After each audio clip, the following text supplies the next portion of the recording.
નમસ્કાર વિદ્યાર્થી મિત્રો, સહસંયોજક બંધ કોને કહેવાય, તેના માટેની શરતો કઈ છે, ત્યાર પછી સહસંયોજક બંધની સંખ્યાને આધારે તેના પ્રકાર જોયા અને એના પછી આપણે લુઈસ બિંદુ નિરૂપણ માટેના અગત્યના કેટલાક સોપાનો એટલે કે ધ્યાનમાં રાખવાના મુદ્દાઓ જોયા અને તે આધારે આપણે કેટલાક અણુઓના લુઈસ બિંદુ નિરૂપણ પણ જોયા અને લગભગ એ તમારો કોઈ એક અણુના સંદર્ભમાં 1 માર્કનો પ્રશ્ન પૂછી શકાય. હવે આપણે ત્યાર પછીનો આપણો આગળનો પ્રશ્ન છે નિયમનિષ્ઠ ભાર. આ પણ એમ તો 1 માર્કનો જ પ્રશ્ન છે, પરંતુ 2 માર્કમાં પૂછાય. તો આપણે આ રીતે સમજી શકીએ ભાઈ નિયમનિષ્ઠ ભાર સમજાવો અથવા નિયમનિષ્ઠ ભાર એટલે શું, યોગ્ય ઉદાહરણ આપી સમજાવો. તો નિયમનિષ્ઠ ભારની વ્યાખ્યા એટલે સૂત્રના સંદર્ભમાં તમને વ્યાખ્યા આપી છે, તમે માત્ર સૂત્ર લખીને પણ એને દર્શાવી શકો છો. પહેલા વ્યાખ્યા સ્વરૂપમાં જોઈએ. અણુ કે આયનમાં, હવે આ અણુ કે આયનની વાત એટલે સામાન્ય રીતે આપણે જેના જે સંયોજન આપ્યું હોય એમાંના કોઈ એક અથવા એક કરતાં વધુ પરમાણુઓનો નિયમનિષ્ઠ ભાર તમારે શોધવાનો આવશે. તો એ સંદર્ભમાં કોઈ પણ અણુ કે આયનમાં રહેલા કોઈ એક પરમાણુની મુક્ત અવસ્થામાં, એ જ્યારે પરમાણુ મુક્ત અવસ્થામાં હોય તેના સંદર્ભમાં વાત કરી છે, ત્યારની સંયોજકતા ઇલેક્ટ્રોનની સંખ્યા અને લુઈસ રચના પ્રમાણે તે પરમાણુને સૂચિત ઇલેક્ટ્રોનની એટલે કે એમાં બંધકારક અને અબંધકારક 2 પ્રકારના ઇલેક્ટ્રોન આવશે. તો એ બંનેના સંદર્ભમાં વાત આની અંદર આવી છે. સૂચિત ઇલેક્ટ્રોનની સંખ્યાના સંદર્ભમાં ના તફાવતને નિયમનિષ્ઠ ભાર કહેવાય. એટલે કોઈ પણ અણુમાંના કોઈ એક પરમાણુનો નિયમનિષ્ઠ ભાર શોધવાનો છે. તો તે પરમાણુની એ મુક્ત અવસ્થામાં હોય ત્યારે તેની જે સંયોજકતા ઇલેક્ટ્રોનની સંખ્યા છે તે, અને સાથે સાથે લુઈસ રચના પ્રમાણે તેમાં સૂચિત ઇલેક્ટ્રોનની સંખ્યાનો જે તફાવત છે એ આપણે નિયમનિષ્ઠ ભાર તરીકે ઓળખીશું, જેને આપણે સૂત્ર સ્વરૂપે અહીંયા દર્શાવવાનું છે. અને આ જ તમારા માટે તમને નિયમનિષ્ઠ ભાર કોને કહેવાય તો તમારે આ સૂત્ર દ્વારા સમજાવી શકાય છે અને આવડવું જરૂરી છે. તો નિયમનિષ્ઠ ભાર બરાબર મુક્ત પરમાણુના સંયોજકતા ઇલેક્ટ્રોનની કુલ સંખ્યા, તો કોઈ પણ પરમાણુની સંયોજકતા ઇલેક્ટ્રોનમાં જે સંખ્યા હોય તે, ઓછા અબંધકારક ઇલેક્ટ્રોનની કુલ સંખ્યા. ઇલેક્ટ્રોન શબ્દ વાપર્યો છે, યુગ્મ શબ્દ વાપર્યો નથી, એટલે ધ્યાન રાખવાનું. હવે આ ત્યારે જ આપણને ખબર પડે જ્યારે તમે અણુના સંદર્ભમાં સંયોજનની અંદર તમને આ કેટલા ઇલેક્ટ્રોને એને બંધમાં ભાગ ભજવ્યા છે અને કેટલાક અબંધકારક છે, એટલે લુઈસ બિંદુ રચના પરથી તમે લખી શકશો. તો અબંધકારક ઇલેક્ટ્રોનની કુલ સંખ્યા ઓછા 1/2 બંધકારક ઇલેક્ટ્રોનની કુલ સંખ્યા. એટલે આ જે બાબતો છે 2, એ તમારી લુઈસ રચનાના સંદર્ભમાં પરમાણુને સૂચિત ઇલેક્ટ્રોનની સંખ્યા થઈ ગઈ અને બાદબાકી છે એટલે તફાવત તમારો છે, અને આ તમારો પ્રથમ જે છે એ તેની મુક્ત અવસ્થામાં સંયોજકતા ઇલેક્ટ્રોનની સંખ્યા થઈ ગઈ. તો તમારી પાસે કોઈ પણ પરમાણુ, અણુની અંદરના કોઈ પણ પરમાણુ માટે જ્યારે તમને નિયમનિષ્ઠ ભાર પૂછવામાં આવે તો તમને એ પરમાણુની સંયોજકતા કક્ષકના ઇલેક્ટ્રોનની સંખ્યાનો ખ્યાલ હોવો જોઈએ, અને સાથે સાથે અણુમાં તે પરમાણુએ કેટલા બંધકારક ઇલેક્ટ્રોન અને કેટલા અબંધકારક ઇલેક્ટ્રોન એની પાસે રહેલા છે એ તમે ખ્યાલ હોય તો તમે આની અંદર મૂકશો એટલે તમને એનો નિયમનિષ્ઠ ભાર મળી જશે. છતાં અહીંયા આપણને ઓઝોન અણુના સંદર્ભમાં 3 ઓક્સિજન પરમાણુનો નિયમનિષ્ઠ ભાર શોધવાનું સમજાવ્યું છે. તો આપણે પહેલા એને સમજી લઈએ. તો આ તમારો O3 જે ઓઝોન અણુ છે જેનું આપણે લુઈસ બિંદુ નિરૂપણ જોઈ ગયા છે. ડબલ બોન્ડ અહીંયા પણ શક્ય છે, અહીંયા પણ શક્ય છે. એટલે આપણે જે લુઈસ બિંદુ રચનાના સોપાનો જોયા એની અંદર જે વાત હતી કે એક કરતાં વધુ લુઈસ રચના ધરાવતા અણુઓના સંદર્ભમાં, એટલે એક જ અણુ હોય પરંતુ તેની લુઈસ રચના એક કરતાં વધુ હોઈ શકે, કારણ કે અહીંયા ડબલ બોન્ડ તમે આ 2 ઓક્સિજન વચ્ચે, ડાબી બાજુના 2 ઓક્સિજન વચ્ચે રાખ્યો છે. એવું જરૂરી નથી, જમણી બાજુના 2 ઓક્સિજન વચ્ચે પણ એ તમે દર્શાવી શકો છો. તો એ તમારા 2 લુઈસ રચનાઓ થઈ ગઈ એવું ગણાય. ચલો આપણે ઓઝોનમાં 3 ઓક્સિજન પરમાણુના નિયમનિષ્ઠ ભાર આપણે શોધવા છે. તો અહીંયા તમને મધ્યસ્થી જે ઓક્સિજન પરમાણુ છે એને નંબર 1 આપ્યો છે, ડાબી બાજુને 2 આપ્યો છે અને જમણી બાજુને 3 આપ્યો છે. તો પહેલા પ્રથમ એટલે કે નંબર 1 જે છે તમારો, એ ઓક્સિજન પરમાણુનો નિયમનિષ્ઠ ભાર શોધવો હોય તો નિયમનિષ્ઠ ભાર બરાબર સંયોજકતા ઇલેક્ટ્રોનની સંખ્યા, તો ઓક્સિજન છે એટલે એની સંયોજકતા ઇલેક્ટ્રોનની સંખ્યા 6 આવે એટલે આપણે 6 લખી, ઓછા આ પ્રમાણે જઈએ એટલે માઇનસ અબંધકારક ઇલેક્ટ્રોનની કુલ સંખ્યા, તો આની અંદર અબંધકારક ઇલેક્ટ્રોન બંધમાં ભાગ નથી લીધા એવા 2 ઇલેક્ટ્રોન છે એટલે -2 લખ્યા. ચાલો પછી પાછું -1/2 આપણે આની જ વાત કરવાની. તો એની પાસે બંધકારક ઇલેક્ટ્રોનની સંખ્યા કેટલી છે? તો બંધમાં ભાગ ભજવતા ઇલેક્ટ્રોન એટલે આપણે બંધની સંખ્યા ગણો. તો બંધની સંખ્યા ગણો તો એની અંદર તમારા 3 બંધ છે અને 3 બંધમાં થઈને કુલ 6 ઇલેક્ટ્રોન હોય. તો આમાં 2, 2 4 ને 2 6.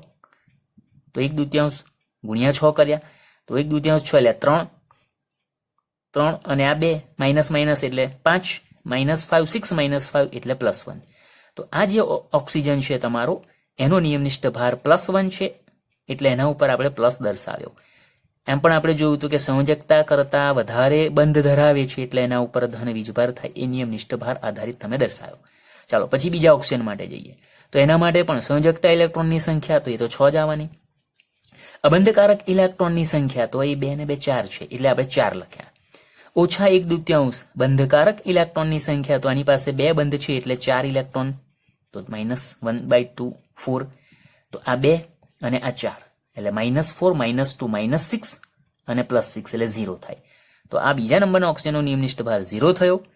ત્રીજાની વાત કરીએ તો ત્રીજામાં પણ સંયોજકતા ઇલેક્ટ્રોનની સંખ્યા 6, અબંધકારક ઇલેક્ટ્રોનની સંખ્યા તો 2 ને 2 4 ને 2 6 એટલે -6 -1/2.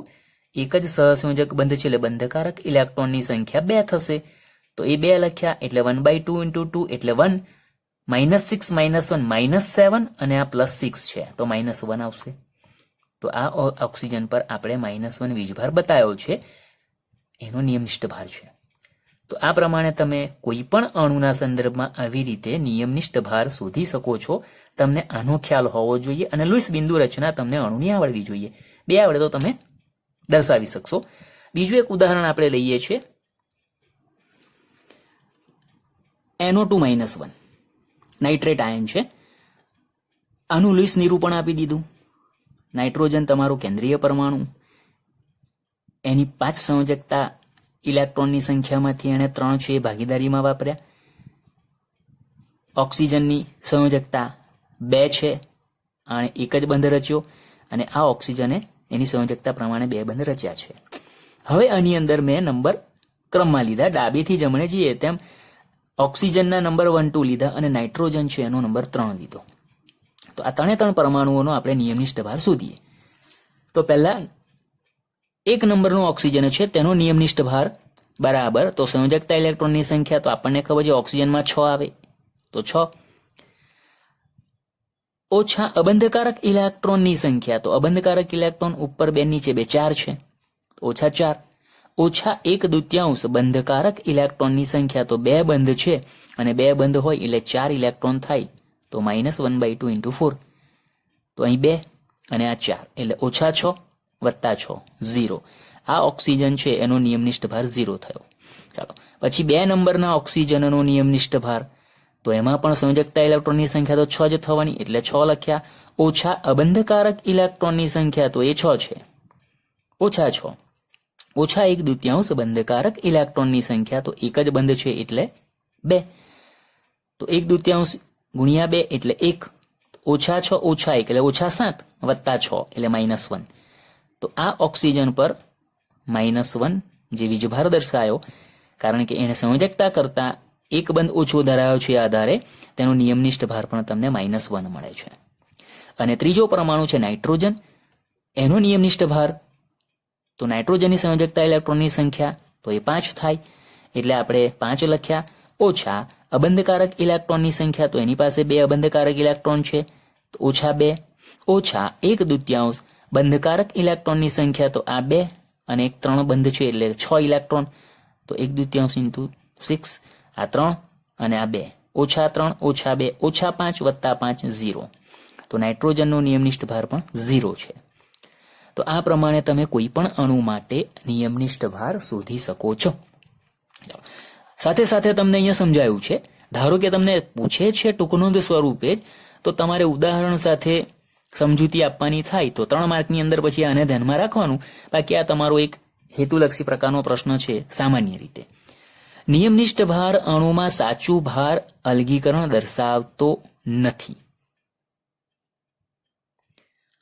બુકમાં અહીંયા આપણે નથી લખવાનું રહી ગયું છે. આપણે અહીંયા નથી લખી દઈએ છીએ. નિયમનિષ્ઠ ભાર અણુમાં સાચું ભાર અલગીકરણ દર્શાવતો નથી. આ જે છે એ માત્ર આપણે પરમાણુના સંદર્ભમાં, આખા અણુના સંદર્ભમાં જે એના ઉપર ભાર હોય, જે આપણે વીજભારના સંદર્ભમાં ગણીએ તો એ કંઈ સાચું અલીકરણનો મતલબ છે વિભાજન કે વર્ગીકરણ, તો એ અહીંયા દર્શાવતો નથી. બીજું, નિયમનિષ્ઠ ભાર પરથી અણુમાં સંયોજકતા ઇલેક્ટ્રોનનો માર્ગ જાણી શકાય. એટલે નિયમનિષ્ઠ ભાર પરથી આપણને એટલો ખ્યાલ આવે કે ભાઈ તે અણુ છે એની, ધારો કે અહીંયા સમજો કે એના ઉપર એનો નિયમનિષ્ઠ ભાર +1 મળે છે. જેમ કે ઓઝોનમાં આપણે જોયું હતું, અહીંયા તમને -1 મળ્યો, એનો મતલબ એની સંયોજકતા કરતા એને એક બંધ ઓછો બનાવ્યો. +1 હોય તો સંયોજકતા કરતા એક બંધ વધુ બનાવ્યો. એટલે એની પાસે એણે કેટલા સંયોજક બંધ રચ્યા છે, વધારાના કે ઓછા, એની તમને જાણકારી મળી શકે. એકથી વધુ લુઈસ રચના ધરાવતા અણુના સંદર્ભમાં, એટલે જે મેં તમને હમણાં વાત કરી તે પ્રમાણે, એવી જ રીતે આની અંદર પણ ડબલ બોન્ડ જરૂરી નથી કે ડાબી બાજુના ઓક્સિજન અને નાઇટ્રોજન વચ્ચે શક્ય બને. જમણી બાજુના નાઇટ્રોજન ઓક્સિજન વચ્ચે પણ તમે ડબલ બોન્ડ દર્શાવો તો અહીં સિંગલ બોન્ડ તમે દર્શાવી શકો. તો એ આધારે આવા જેટલા પણ અણુઓ છે તેના સંદર્ભમાં વાત કરી છે કે એકથી વધુ લુઈસ રચના ધરાવતા અણુના સંદર્ભમાં નિમ્નતમ ઉર્જા ધરાવતી રચના નક્કી કરવામાં મદદરૂપ થાય. એટલે આ પ્રમાણે અલગ અલગ બંધારણ હોય તો એની અંદર કયું બંધારણ છે એની ઉર્જા, એટલે અણુની ઉર્જા નિમ્નતમ એટલે ઓછામાં ઓછી ઉર્જા છે. કારણ કે અણુના સંદર્ભમાં જે અણુની ઉર્જા ઓછી હોય તેની સ્થિરતા વધારે છે એવું આપણે સમજી શકીએ. તો અણુની સ્થિરતા નક્કી કરવા માટે તેની ઉર્જા શોધવી પડે, અને ઉર્જા જે છે એ નિયમનિષ્ઠ ભાર આધારે તમે નક્કી કરી શકો છો. અને કેવી રીતે? તો એ આપ્યું કે જે રચનામાં સૌથી ઓછો નિયમનિષ્ઠ ભાર તેની નિમ્નતમ ઉર્જા, એટલે જેની નિયમનિષ્ઠ ભાર ઓછો હોય તેની ઉર્જા ઓછી, અને ઉર્જા ઓછી તેની સ્થિરતા વધારે છે એવું તમે નક્કી કરી શકો છો. તો નિયમનિષ્ઠ ભાર છે એ સાચું અણુમાં સાચા ભારનું અલીકરણ દર્શાવતો નથી, પરંતુ અણુમાં સંયોજકતા ઇલેક્ટ્રોનનો માર્ગ છે એ માર્ગ જાણી શકાય. વળી એક કરતાં વધુ લુઈસ રચના ધરાવતા અણુઓના સંદર્ભમાં નિમ્નતમ ઉર્જા ધરાવતી રચના નક્કી કરી શકાય, અને એમાં સૌથી ઓછો નિયમનિષ્ઠ ભાર તેની નિમ્નતમ ઉર્જાને દર્શાવે છે. આ પ્રમાણે આપણે નિયમનિષ્ઠ ભારના સંદર્ભમાં આટલી બાબતને દર્શાવી શકીએ છીએ. ત્યાર પછીનો આપણો પ્રશ્ન છે, અષ્ટકનો નિયમ લખી તેની મર્યાદાઓ સમજાવો અથવા તેના અપવાદ સમજાવો. એટલે પ્રશ્નો આવે અષ્ટકનો નિયમ અને તેના અપવાદ સમજાવો, આ રીતે પણ પ્રશ્ન આવી શકે. તો પહેલા તો અષ્ટકનો નિયમ જોઈ લઈએ.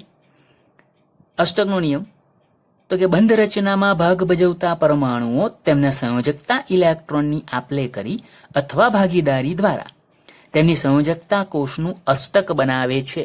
એટલે કે નિષ્ક્રિય વાયુ, તેની નજીકના નિષ્ક્રિય વાયુ જેવી ઇલેક્ટ્રોન રચના પ્રાપ્ત કરે છે, સ્થાયી ઇલેક્ટ્રોન રચના પ્રાપ્ત કરે છે. મતલબ આ થાય. તો તમે આમાં વાક્યરચનામાં થોડો ઘણો ફેરફાર કરી શકો છો. બંધ રચનામાં ભાગ ભજવતા પરમાણુઓ તેમની સંયોજકતા ઇલેક્ટ્રોનની આપલે અથવા ભાગીદારી દ્વારા તેમની નજીકના નિષ્ક્રિય વાયુ જેવી ઇલેક્ટ્રોન રચના પ્રાપ્ત કરી સ્થાયી અષ્ટક રચના પૂર્ણ કરે છે. આવું લખો તો પણ ચાલે, અને આ રીતે લખશો કારણ કે બુકમાં જ પ્રમાણે છે તો આ રીતે પણ લખાશે કે તેમની સંયોજકતા કોષનું અષ્ટક બનાવે છે. આ તમારો અષ્ટકનો નિયમ થયો. ટૂંકમાં આપણને ખ્યાલ જ છે કે કોઈ પણ સંયોજન રચાય એ પછી આયનિક હોય કે સહસંયોજક હોય, પરમાણુ તેની સંયોજકતા કક્ષકમાં આપલે અથવા ભાગીદારી દ્વારા અષ્ટક રચના પૂર્ણ કરવાનું વલણ ધરાવે. તો એ અષ્ટકનો નિયમ થયો. 8 ઇલેક્ટ્રોન બાહ્યતમ કક્ષામાં એ ધરાવતું હોય. હવે એના નિયમમાં અપવાદની વાત. તો અષ્ટકના નિયમમાં 3 પ્રકારના અપવાદ છે. મુખ્ય આપણે જે વાત કરીએ છીએ તે જે તમારા સંયોજનના સંદર્ભમાં ચાલે છે એની વાત આપણે કરીએ, અને તમારે લગભગ 3 માર્કમાં પૂછાય અષ્ટકનો નિયમ લખી તેના અપવાદ સમજાવો, તો આપણે આ 3ને જ વિશેષ કરીને દર્શાવવાના છે. તો 3 પ્રકાર છે. એમાં પહેલો પ્રકાર આપ્યો મધ્યસ્થ પરમાણુનું અપૂર્ણ અષ્ટક. અષ્ટક અપૂર્ણ છે એટલે કે એવા સંયોજનો છે કે જેમાં કેન્દ્રીય અથવા મધ્યસ્થ પરમાણુ છે એની પાસે 8 કરતા ઓછા ઇલેક્ટ્રોન, કારણ કે નિષ્ક્રિય વાયુ જેવી ઇલેક્ટ્રોન રચના પ્રાપ્ત કરવી, અષ્ટક રચના પૂર્ણ કરવી, એનો મતલબ છે કે બાહ્યતમ કક્ષામાં સંયોજકતા કક્ષકમાં 8 ઇલેક્ટ્રોન હોવા જોઈએ. પરંતુ આપણી પાસે એવા ઘણા અણુઓ છે જેમાં પરમાણુ એ કેન્દ્રીય હોય કે કેન્દ્રીય ન પણ હોય, પરંતુ એવા પરમાણુઓ છે કે જે તેમની સંયોજકતા કક્ષકમાં 8 કરતા ઓછા અથવા 8 કરતા વધુ ઇલેક્ટ્રોન ધરાવતા હોવા છતાં, એટલે કે અષ્ટકના નિયમનું પાલન, જે આપણે નિયમ જોયો છે તેનું પાલન કરતા ન હોવા છતાં સ્થાયી અણુની રચના કરે છે, તો એ બધા અપવાદમાં ગણાય. તો એમાં તમને પહેલો અપવાદ આપ્યો છે અપૂર્ણ અષ્ટક, એટલે 8 કરતા ઓછા ઇલેક્ટ્રોન હોવા છતાં સ્થાયી અણુ ધરાવે છે તેની વાત કરી. કેટલાક સંયોજનોમાં મધ્યસ્થ પરમાણુની આસપાસ 8 કરતા ઓછા ઇલેક્ટ્રોન હોય છે અને છતાં તે સ્થાયી અણુ આપે છે, જે તમારા અપવાદમાં ગણાશે. દાખલા તરીકે LiCl, એમાં લિથિયમને અહીંયા ધ્યાનમાં લીધો છે. હવે આમાં કેન્દ્રીય પરમાણુ, કારણ કે 2 જ પરમાણુથી બનેલો હોય, એમાં મધ્યસ્થ પરમાણુ ન આવે, એટલે મેં શબ્દ વાપર્યો કે જરૂરી નથી કે કેન્દ્રીય પરમાણુ જ હોવો જોઈએ. મધ્યસ્થ પરમાણુ શબ્દ વાપર્યો છે, હોવો જ જોઈએ, ન પણ હોય, પણ પરમાણુ જે છે અણુમાનો, એના સંદર્ભમાં 8 કરતા ઓછા ઇલેક્ટ્રોન છે એની વાત છે. તો લિથિયમ ક્લોરાઇડમાં લિથિયમ છે એની સંયોજકતા કક્ષકમાં 1 જ ઇલેક્ટ્રોન છે, અને ક્લોરીન સાથે જ્યારે ઇલેક્ટ્રોનની આપલે કરી, અને અહીંયા તમને જે બતાવ્યું છે એ સમજવા માટે કે લિથિયમ ક્લોરાઇડ એ ખરેખર આયનિક સંયોજન ગણાય, છતાં આપણે ધારો કે એને સહસંયોજક પણ ગણીએ તો પણ એમાં 2 જ ઇલેક્ટ્રોન થાય, અને લિથિયમની સંયોજકતા કક્ષકમાં 2 મળીને કુલ એની, જો બાહ્યતમ કક્ષામાં ઇલેક્ટ્રોન છે જ નહીં, હવે એનો પોતાનો 1 જ ઇલેક્ટ્રોન છે અને એ ભાગીદારીમાં લે છે ધારો કે, તો 2 થાય, અને ગુમાવી દે છે તો પણ એની પાસે 2 જ ઇલેક્ટ્રોન રહી છે. તો 2 ઇલેક્ટ્રોન એટલે હિલિયમ જે વાયુ છે, અને હિલિયમ અપવાદરૂપ આપણે ઉમદા વાયુ ગણ્યો છે, કારણ કે તેની બાહ્યતમ કક્ષામાં 8 ઇલેક્ટ્રોન ન હોવા છતાં તેની વનસ કક્ષક, બાહ્યતમ કોષ વનસ છે અને વનસ સંપૂર્ણ અને 2 જ ઇલેક્ટ્રોનથી ભરાયેલી છે, એટલે અપવાદરૂપ છે. એ રીતે આ લિથિયમમાં પણ તમને અહીં અપવાદ દર્શાવેલો છે. બીજા ઉદાહરણમાં BeCl2 અથવા BeH2. BeCl2 ને લઈએ તો બેરિલિયમ કેન્દ્રીય થયો, અને બેરિલિયમ જે છે એની બાહ્યતમ કક્ષામાં 2 ઇલેક્ટ્રોન છે, અને 2 ક્લોરીન પરમાણુ સાથે એ જ્યારે ભાગીદારી કરે તો બંને ક્લોરીન પરમાણુનો 1 ઇલેક્ટ્રોન ભાગીદારી મળે તો એની પાસે 4 જ ઇલેક્ટ્રોન થાય. 8 કરતા ઓછા ઇલેક્ટ્રોન છે, છતાં એ સ્થાયી BeCl2 અણુ બનાવે. એવું જ BeH2 ની વાત કરીએ તો H અહીંયા ડાબી બાજુ જમણી બાજુ આવે તો પણ એની પાસે 4 રહેશે, અને એવી રીતે હાઇડ્રોજન પણ અપવાદરૂપ જ ગણાય, કારણ કે હાઇડ્રોજન પણ લિથિયમ જેવું જ, અહીંયા આપણે H લખીએ તો એની પાસે પણ 2 જ ઇલેક્ટ્રોન થાય. હાઇડ્રોજનની વાત કરું છું, ક્લોરીન નહીં. તો હાઇડ્રોજન પણ તમારું આની અંદર અપવાદમાં ઉદાહરણ સ્વરૂપે લઈ શકાય. ત્રીજું ઉદાહરણ છે BF3, BCl3, AlCl3. આ બધા ઉદાહરણ, જેમાં કોમન હું અત્યારે તમને BF3 ના સંદર્ભમાં સમજાવું. બોરોનની સંયોજકતા કક્ષકમાં 3 ઇલેક્ટ્રોન, અને તે 3 ફ્લોરીન પરમાણુ સાથે ભાગીદારી કરે તો એની સંયોજકતા કક્ષકમાં 6 ઇલેક્ટ્રોન થાય, એટલે 8 કરતા પણ ઓછા છે, છતાં તે તમારો સ્થાયી અણુ દર્શાવે. હવે તમે Cl લખો તો BCl3, અને વચ્ચે એલ્યુમિનિયમ લખીને Cl લખશો તો AlCl3. 3 આ જ પ્રકારનું બંધારણ આવે. એટલે સામાન્ય રીતે પહેલા સમૂહ, બીજા સમૂહ અને 13મા સમૂહના તમારા જે પરમાણુઓ છે એ હેલોજન તત્વો સાથે જે સંયોજનો બનાવે એ બધા જ તમારા મધ્યસ્થ પરમાણુના અપૂર્ણ અષ્ટક ધરાવતા સંયોજનોના ઉદાહરણમાં આવશે. એટલે તમારો આ અપવાદ આ રીતે દર્શાયો છે. બીજો પ્રકાર છે એકી ઇલેક્ટ્રોન અણુઓ. એટલે આમાં પણ અષ્ટકના નિયમ પ્રમાણે 8 ઇલેક્ટ્રોન હોવા જોઈએ, પરંતુ તેમ છતાં અહીંયા કેટલાક પરમાણુ એવા છે કે 8 કરતા ઓછા, પરંતુ એમાં પણ પાછા ભાગીદારી કરતા તો સામાન્ય રીતે તમારી સંખ્યા 2, 4, 6 ની હોવી જોઈએ, જે આપણે પહેલા પ્રકારમાં જોયું. એને બદલે અહીંયા તમારા એકી સંખ્યામાં હશે, એટલે 1 ઇલેક્ટ્રોન એ અયુગ્મિત હોય તેવા પ્રકારના તમારા પરમાણુઓ છે અણુની અંદર. તો એમાં જુઓ કેટલાક એવા સંયોજનો જેમાં રહેલ પરમાણુની સંયોજકતા કોષમાં એકી સંખ્યામાં ઇલેક્ટ્રોન ધરાવતા હોય. અષ્ટક એટલે બેકી સંખ્યા જ થઈ, જ્યારે અહીંયા એકી સંખ્યા આવશે, અને એ પણ પાછી 8 કરતા ઓછા ઇલેક્ટ્રોન વાળી. તો એમાં તમને એક એનોનું ઉદાહરણ આપ્યું, જેનું બંધારણ તમે જુઓ. નાઇટ્રોજન ઓક્સિજન સાથે 2 ઇલેક્ટ્રોનની ભાગીદારી કરે. ઓક્સિજનની સંયોજકતા પ્રમાણે 2 ની ભાગીદારી થઈ ગઈ, પણ નાઇટ્રોજનની સંયોજકતા 3 છે, એમાંથી 2 ની ભાગીદારી કરી, 1 બાકી રહ્યો. એટલે ઓક્સિજનને તો અષ્ટક પૂર્ણ થઈ ગયું, પરંતુ નાઇટ્રોજને અષ્ટક પૂર્ણ કરવામાં એની પાસે 7 જ ઇલેક્ટ્રોન છે, જેમાં એક અયુગ્મિત એટલે એકી સંખ્યા થઈ, 2 2 4 2 6 અને 7 ઇલેક્ટ્રોન. તો આવું અપવાદ છે. બીજું NO2 નું ઉદાહરણ આપ્યું. NO2 માં કેન્દ્રીય નાઇટ્રોજન ડાબી જમણી બાજુએ જે ઓક્સિજન સાથે ભાગીદારી કરે એમાં ઓક્સિજનની બંને બાજુએ તમારી સંયોજકતા પૂર્ણ થઈ, 2 2 4 ને 2 6 ને 2 8, આ બાજુ પણ 8 ઇલેક્ટ્રોન છે. પણ નાઇટ્રોજન, તો નાઇટ્રોજને એક ઓક્સિજન સાથે ડબલ બોન્ડથી ભાગીદારી કરી, એના 4, બીજા ઓક્સિજન સાથે સિંગલ બોન્ડથી ભાગીદારી કરી, સવર્ગ બંધથી કર્યું જેને કહીએ, તો એના 6.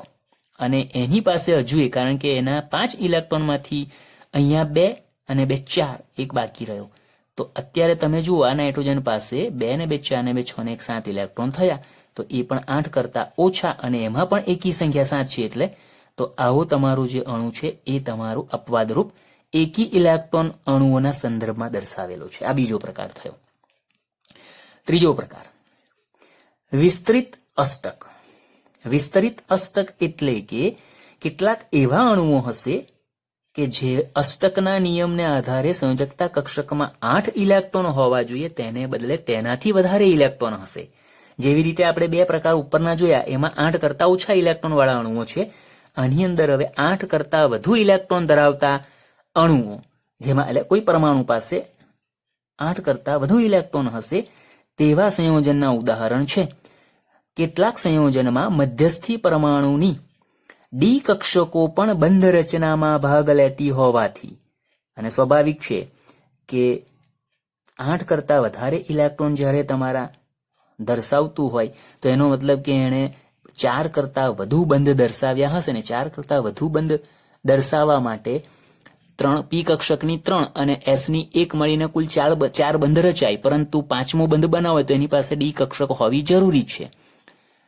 તો ડી કક્ષકો પણ બંધ રચનામાં ભાગ લેતી હોય તેવા પરમાણુઓની આસપાસ 8 કરતા વધુ ઇલેક્ટ્રોન હોય છે, જેને આપણે વિસ્તૃત અષ્ટક જે અપવાદનો પ્રકાર છે એને આ રીતે ગણ્યો છે. તો અહીંયા ખાલી આપણે સિમ્પલ લખી શકીએ કે ભાઈ કેટલાક પરમાણુઓના કેટલાક સંયોજનમાં મધ્યસ્થી પરમાણુ જે છે એ 8 કરતા વધુ ઇલેક્ટ્રોન ધરાવતા હોય એને વિસ્તૃત અષ્ટક કહેવાય. પણ તમને સ્પષ્ટ કર્યું કે ભાઈ 8 કરતા વધુ ઇલેક્ટ્રોન ક્યારે શક્ય બને કે જ્યારે ડી કક્ષકો પણ બંધ રચનામાં ભાગ લેતી હોય, એટલે સ્પષ્ટ કરી આપ્યું. એના ઉદાહરણમાં જુઓ PF5, તમે અહીંયા PCl5 પણ લઈ શકો છો. PF5 માં ફોસ્ફરસ મધ્યસ્થી પરમાણુ છે, તેની આજુબાજુ 5 ફ્લોરિન પરમાણુઓ ભાગીદારી કરે. તો 5 ફ્લોરિન પરમાણુઓ સાથે એક ફોસ્ફરસ બંધ રચે તો સ્વાભાવિક છે કે 5 સહસંયોજક બંધ રચાય, તો 5 ફ્લોરિનના 5 ફોસ્ફરસની સંયોજકતા 5 થાય. તો એને 5 જે એના ઇલેક્ટ્રોન છે એને 5 ફ્લોરિન સાથે ભાગીદારી કરી, તો એની પાસે 10 ઇલેક્ટ્રોન, 2 ને 2 4 ને 2 6 ને 2 8 10 ઇલેક્ટ્રોન તમારા ફોસ્ફરસ પાસે છે. 8 કરતા વધારે છે છતાં સ્થાયી અણુ PF5 આપે છે. એવું બીજું ઉદાહરણ SF6. તો SF6 માં સલ્ફર પરમાણુ એક 6 ફ્લોરિન પરમાણુ સાથે 6 સહસંયોજક બંધ રચે, તો 6 બંધ રચે એટલે 12 ઇલેક્ટ્રોન થાય. તો સલ્ફરની સંયોજકતા 6 અને 6 ઇલેક્ટ્રોન છે એ 6 ફ્લોરિન સાથે ભાગીદારી કરે, તો 2 ને 2 4 ને 2 6 ને 2 8 ને 10 ને 12 ઇલેક્ટ્રોન તમારા સંયોજકતા કક્ષકમાં થયા, જે 8 કરતા વધારે છે, છતાં તમારો SF6 સ્થાયી અણુ છે. અને એવું જ તમારું ત્રીજું ઉદાહરણ છે H2SO4. H2SO4 માં તમારો કેન્દ્રીય સલ્ફર જે છે એની સંયોજકતા 6, 2 3 4 5 6 ઓક્સિજન જેવી છે. અને આ 6 ઇલેક્ટ્રોન એણે એના 6 જે આજુબાજુ 4 બાજુ જે 4 ઓક્સિજન પરમાણુઓ જોડાયા છે એની સાથે ભાગીદારીમાં વાપર્યા. એમાં આજુબાજુના ડાબી જમણી બાજુના જે ઓક્સિજન છે એની સાથે 1 ઇલેક્ટ્રોનની ભાગીદારી કરી, અને બીજી ભાગીદારી એ ઓક્સિજને હાઇડ્રોજન સાથે કરેલ, OH બંધ બન્યા. જ્યારે બાકીના તમારી જે 2 સંયોજકતા છે એ ઉપર અને નીચેના ઓક્સિજન પરમાણુઓ સાથે એણે 2 ઇલેક્ટ્રોનની ભાગીદારી દ્વારા ડબલ બોન્ડથી પૂરી કરી. તો 2 2 4 2 6 2 8 2 10 અને 2 12. આમ સલ્ફર પાસે, આ મધ્યસ્થી તમારો સલ્ફર છે એની પાસે 8 કરતા વધુ 12 ઇલેક્ટ્રોન છે, છતાં H2SO4 સ્થાયી અણુ ધરાવે છે. તો આવા ઉદાહરણ તમારા છે એ અષ્ટકના નિયમના અપવાદમાં છે. તમને જ્યારે પ્રશ્ન પૂછાય કે અષ્ટકનો નિયમ લખી તેના અપવાદ સમજાવો. તો તમારે 3 પ્રકારમાં એક જ ઉદાહરણ આપવાનું છે. આ તો તમને સાથે સાથે લુઈસ બિંદુ રચના પણ આવડે એટલા માટે આપણે બધા જ અહીંયા ઉદાહરણ જોયા. હા, તમને કોઈ એક પૂછાય છે 2 માર્કમાં તો તમે 2 ઉદાહરણ આપી શકો છો, પણ 3 માર્કમાં પ્રશ્ન પૂછાય છે અપવાદ યોગ્ય ઉદાહરણ સાથે સમજાવો, તો દરેકમાં એકનો તમારે બંધારણ દર્શાવીને ઉલ્લેખ કરવાનો. આ ધ્યાનમાં રાખજો. મુખ્ય તમારી જે મર્યાદાઓ અથવા ખામીઓ છે એ તો જોઈ ગયા. આ ઉપરાંત તમને બીજી 2 ખામીઓ પણ આપી છે. બુકમાં 3 છે, આપણે એને 2માં મર્જ કરી છે. તો જે બીજી ખામીઓ છે એમાં અષ્ટકનો નિયમ ઉમદા વાયુઓની રાસાયણિક નિષ્ક્રિયતાના પાયા પર રચાયેલો છે. કારણ કે અષ્ટકનો નિયમ આપણને એવું જ કહે છે કે કોઈ પણ પરમાણુ છે એ બંધ રચનામાં ભાગ લઈ અને નજીકના નિષ્ક્રિય વાયુ જેવી અષ્ટક રચના પૂર્ણ કરે. તો નિષ્ક્રિય વાયુ છે, રાસાયણિક પ્રતિક્રિયાત્મકતા દર્શાવતો નથી, નિષ્ક્રિયતા દર્શાવનારો છે. તો એનો મતલબ છે કે આવા ઉમદા વાયુઓ સંયોજનો બનાવી શકે નહીં. તો એના આધારે જ આ નિયમ પણ તમારો રચાયેલો છે. તેમ છતાં કેટલાક ઉમદા વાયુઓ, જેમાં ઝેનોન અને ક્રિપ્ટોનનો ઉલ્લેખ કર્યો છે કે આવા જે વાયુઓ છે એ વાયુઓના ફ્લોરાઇડ અને ઓક્સાઇડ સંયોજનો, જેમાં HCF2 અને KrF2 આ ફ્લોરાઇડ સંયોજનો થયા અને HCOF2 આ તમારો ઓક્સીફ્લોરાઇડ સંયોજન થયો. આવા સંયોજનો પણ જાણીતા છે. સામાન્ય રીતે અષ્ટકના નિયમ પ્રમાણે નિષ્ક્રિય વાયુ એટલે કે ઉમદા વાયુઓના સંયોજનો શક્ય નથી, કારણ કે રાસાયણિક નિષ્ક્રિયતા દર્શાવતા હોય તો તેના સંયોજનો શક્ય ન હોય. છતાં અહીંયા તમને અપવાદમાં તે જ નિષ્ક્રિય વાયુના સંયોજનો પણ જોવા મળે છે. અને બીજું ઉદાહરણ તો કે અષ્ટકનો નિયમ જે છે તમારો, એ નિયમ પરથી અણુનો આકાર, અણુની ઉર્જા અને સાથે સાથે અણુઓની સાપેક્ષ સ્થાયીતા સમજાવી શકતો નથી. અષ્ટકના નિયમ પરથી તમે અણુ છે એ અણુનો આકાર કયો હશે? હા, તમને સંયોજકતા ઇલેક્ટ્રોન, સહસંયોજક બંધ, અબંધકારક ઇલેક્ટ્રોન આવી બધી જાણકારી મળશે, પણ તેનો આકાર કેવો હશે એ સમજાવી શકાય નહીં. એને આધારે અણુની ઉર્જા પરથી સ્થિરતા પણ જાય. તો અણુની ઉર્જા અને સાથે સાથે તેની સાપેક્ષ સ્થાયીતાનો મતલબ સ્થિરતા એ પણ સમજાવી શકાતો નથી. આ પણ તમારી મર્યાદામાં ગણવાનું. પણ નોર્મલી 3 માર્કમાં પેલા પ્રકાર છે એને, ધારો કે આ પ્રશ્ન તમારો 5 માર્કનો છે તો તમારે આ 2ને ઉલ્લેખમાં લેવાના. આ પ્રમાણે આપણે અષ્ટકના નિયમ અને તેના અપવાદોને જોયા. ત્યાર પછીનો તમારો પ્રશ્ન છે કે ભાઈ આયનિક અથવા તો વિદ્યુત સંયોજક બંધ કેવી રીતે રચાય, અથવા તો આયનીય બંધ સમજાવો અથવા વિદ્યુત સંયોજક બંધ સમજાવો. જે આપણે એવું સમજી શકીએ કે ભાઈ આયનિક સંયોજન કેવી રીતે રચાય છે, એની અંદર કયા પ્રકારની ઘટનાઓ ભાગ ભજવતી હોય છે, કયા પરિબળો પર એનું બંધારણ આધારિત છે, એને સમજાવતો આ તમારો એક ટોપિક છે. આ પણ તમારો 2 માર્કનો પ્રશ્ન આવી શકે, અથવા એની અંદર કેટલીક આંકડાકીય બાબત છે તો એ હેતુલક્ષી પ્રકારના પ્રશ્નમાં આવી શકે. તો એ આધારે તૈયાર કરવાનું છે. આયનીય સંયોજનો નીચેની બાબતો પર આધાર રાખે છે. એટલે કે આયનીય સંયોજનની બનાવટ અથવા એનું બંધારણ જે છે અથવા એની રચના જેને ગણીએ એ મુખ્ય 2 બાબતો ઉપર આધારિત હોય છે. 1, અનુવર્તિત તટસ્થ પરમાણુઓમાંથી ધન અને ઋણ આયન બનવાની સરળતા. આયનિક સંયોજન છે એટલે એમાં ધન અને ઋણ આયન 2 હોય, અને ધન અને ઋણ આયન છે એ તટસ્થ પરમાણુમાંથી જ બન્યા હોય. તો તટસ્થ પરમાણુમાંથી બનતા ધન અને ઋણ આયન કેટલી સરળતાથી બને છે, એ બનવામાં સરળતાનો મતલબ છે કેટલી વધારે ઉર્જા વપરાય કે ઓછી ઉર્જા વપરાય છે તેના પર જાય. તો એ ધન અને ઋણ આયન બનવાની સરળતા પર આયનિક સંયોજન છે એનો આધાર છે. બીજો મુદ્દો, એ બનેલા ધન અને ઋણ આયનો જે છે એની ગોઠવણી, અવકાશીય ગોઠવણી અથવા એની બંધારણની અંદર એની સ્ફટિક રચના જે છે એમાં એની ગોઠવણી કેવા પ્રકારની છે, એ પણ તમારા આયનીય સંયોજનની રચના ઉપર આધારિત છે. એટલે મુખ્ય તમારા 2 પરિબળો અથવા 2 બાબતો આયનીય સંયોજન પર આધાર રાખે છે. તટસ્થ પરમાણુમાંથી અથવા અનુવર્તિત તટસ્થ પરમાણુમાંથી ધન અને ઋણ આયન બનવાની સરળતા અને સાથે સાથે આ ધન અને ઋણ આયનની ગોઠવણી. હવે આપણને ખબર છે જ બાબત, કારણ કે 3જા ચેપ્ટરમાં જે ભણ્યા છો તેનો જ ઉલ્લેખ અહીંયા છે, એટલે તમારા માટે આ બહુ નવું નહીં હોય. ધન આયનની રચનામાં આયનીકરણ, ધન આયન બને તો એમાં આયનીકરણ એન્થાલ્પી આપણે જે ભણ્યા છે આયનીકરણ, તટસ્થ પરમાણુમાંથી ઇલેક્ટ્રોન દૂર થવો અને ઋણ આયનની રચનામાં ઇલેક્ટ્રોન પ્રાપ્તિ. ઋણ આયન બને તો ઇલેક્ટ્રોન મેળવવાની વાત થઈ, ઇલેક્ટ્રોન મેળવવાની ઘટનાની વાત થઈ. તો એ તટસ્થ પરમાણુમાં ઇલેક્ટ્રોન દાખલ થવો. આ તમને ટૂંકમાં સમજાયું કે ધન આયન કેવી રીતે બને. તો તટસ્થ પરમાણુમાંથી ઇલેક્ટ્રોન દૂર થવાની ઘટના, જેને આપણે આયનીકરણ કહીએ. અને ઋણાયન કેવી રીતે બને, તો કે તટસ્થ પરમાણુમાં ઇલેક્ટ્રોન દાખલ થવાની ઘટના, જેને આપણે ઇલેક્ટ્રોન પ્રાપ્તિ કહીએ. અને તે દરમિયાન ઉર્જામાં થતો ફેરફાર, જેને આપણે એન્થાલ્પી તરીકે ઉપયોગમાં લઈએ છીએ અથવા વાપરીએ છીએ શબ્દ. તો એ તમને સંજ્ઞા સ્વરૂપે આપ્યું. આ તટસ્થ પરમાણુ છે એટલે એમ, એટલે ધાતુ આયન છે એટલે મેટલના સંજ્ઞામાં એમ લીધો.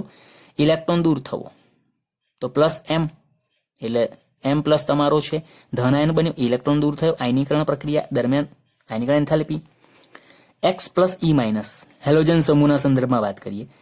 એક્સ માઇનસ આ તમારી ઇલેક્ટ્રોન પ્રાપ્તિ એન્થાલ્પી પ્રક્રિયા, ઇલેક્ટ્રોન પ્રાપ્તિના સંદર્ભમાં. તો આ બંને ઘટનાઓ તમને આપી.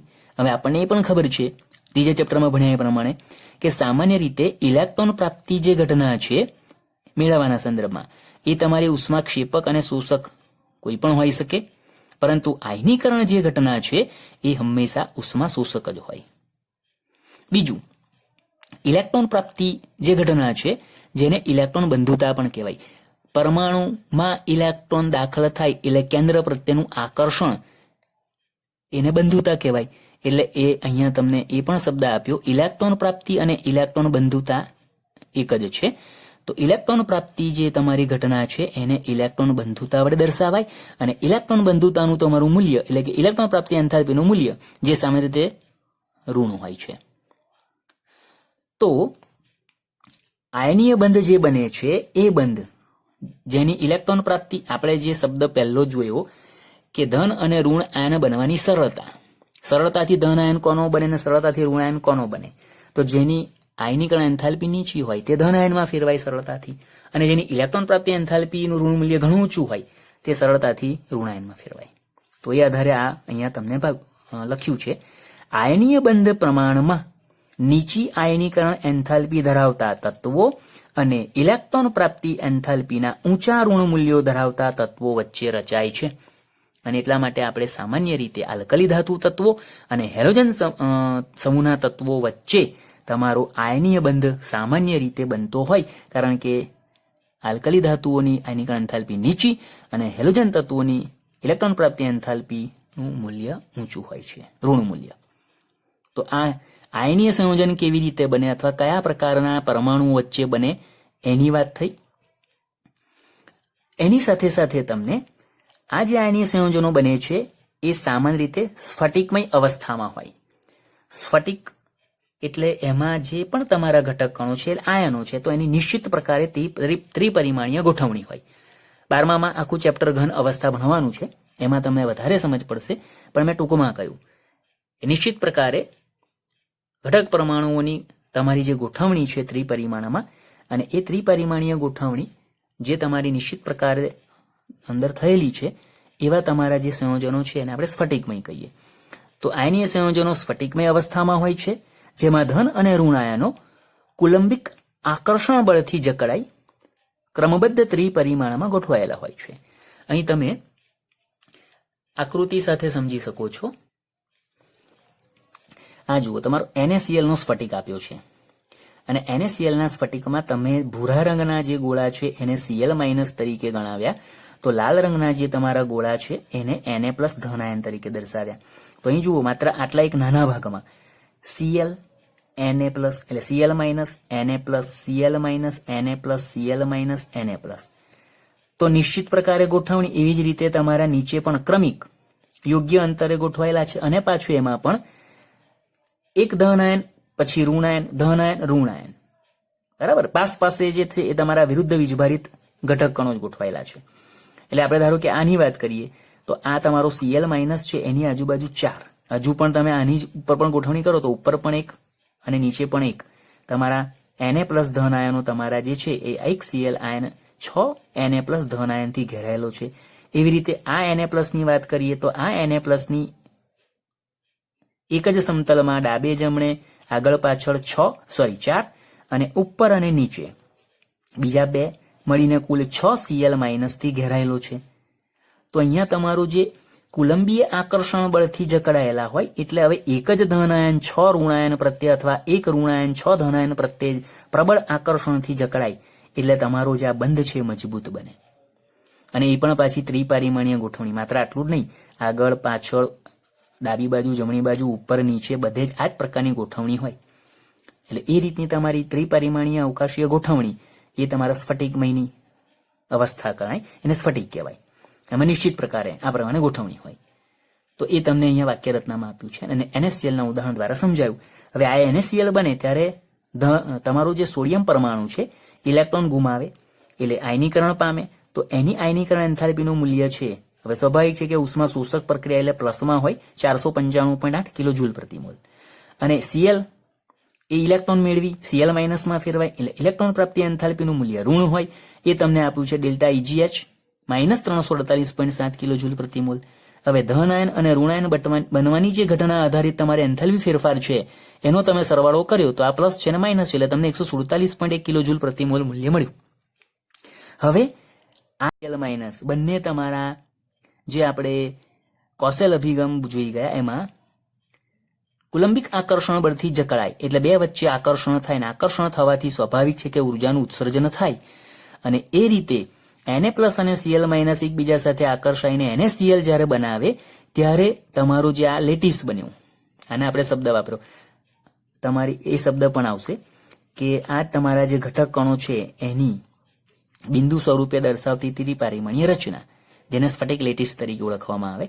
તો તમારો NaCl નો લેટિસ બન્યો. તે દરમિયાન ઉત્સર્જિત થતી ઉર્જાનું મૂલ્ય છે -788 કિલોજૂલ પ્રતિ મોલ. આ તફાવત તમારો 147.1 ની સાપેક્ષમાં -788 કિલોજૂલ પ્રતિ મોલ ઘણી વધારે ઉર્જા છે. એનો મતલબ છે કે કોઈ પણ આયનિક સંયોજન બને તે દરમિયાન તેની લેટિસ એન્થાલ્પીનું મૂલ્ય જેટલું વધારે ઋણ હશે, એનો મતલબ ઉત્સર્જિત થતી ઉર્જાનું મૂલ્ય જેટલું વધારે હશે એટલું તે સંયોજન તમારો છે એ વધુ સ્થિરતા ધરાવતો હોય એવું ગણી શકાય. તો એ આધારે તમને લખ્યું કે આયનીય સંયોજનની સ્થાયીતાનું ગુણાત્મક માપન તેની લેટિસ સર્જન એન્થાલ્પી દ્વારા થાય છે. માત્ર તમારા આયનીકરણ એન્થાલ્પી અને ઇલેક્ટ્રોન પ્રાપ્તિ એન્થાલ્પીના મૂલ્યો પરથી તેની સ્થાયીતા નક્કી થતી નથી. તમારી જે સ્થાયીતા છે એ ખરેખર તેની લેટિસ સર્જન એન્થાલ્પીના મૂલ્ય પરથી નક્કી થાય. આ મૂલ્ય ઘણું ઊંચું છે, એના પરથી કહી શકાય કે NaCl ની સ્થાયીતા વધુ છે. તો અહીંયા તમને આયનીય સંયોજન કેવી રીતે બને, તેના તે કયા પરિબળો પર આધાર રાખે, અને એ બે પરિબળમાં પ્રથમ પરિબળ તમારું છે ધન આયન ઋણાયન બનવાની વાત, તો એ આયનીકરણ એન્થાલ્પી નીચી હોય અને ઇલેક્ટ્રોન પ્રાપ્તિ એન્થાલ્પીનું મૂલ્ય ઊંચું હોય તેવા પરમાણુઓ વચ્ચે રચાય. અને આ રીતે પછી જે તમારો ધન ઋણાયન બન્યો એની ગોઠવણી આવે. તો ગોઠવણીમાં ત્રિપરિમાણીય નિશ્ચિત પ્રકારે ગોઠવણી, જેમાં કુલંબિક આકર્ષણ બળથી એ જકડાયેલા હોય. આ વસ્તુ તમને અહીંયા સમજાવેલી છે. અને આ જે આંકડાકીય બાબત છે એ તમારે 1 માર્કમાં તમને પ્રશ્ન પૂછાય તો તમે લખી શકો એ આધારે છે. અને તમને છેલ્લું જે વાક્ય આપ્યું કે ભાઈ આયનીય સંયોજનની સ્થાયીતાનું ગુણાત્મક માપન શાને આધારે થાય છે, તો લેટિસ સર્જન એન્થાલ્પીને આધારે કરવામાં આવે છે. 2 માર્કમાં આપણે આને ગણવાનું છે. માત્ર તમને એવો પણ પ્રશ્ન પૂછે કે ભાઈ આયનીય સંયોજનો તમારા છે એ આયનીય સંયોજનો જે આપણે આગળ પહેલો મુદ્દો જોયો કે કઈ બાબતો પર આધાર રાખે છે, તો એ તમારો માત્ર 2 માર્કમાં એ 2 મુદ્દા પણ આવી શકે.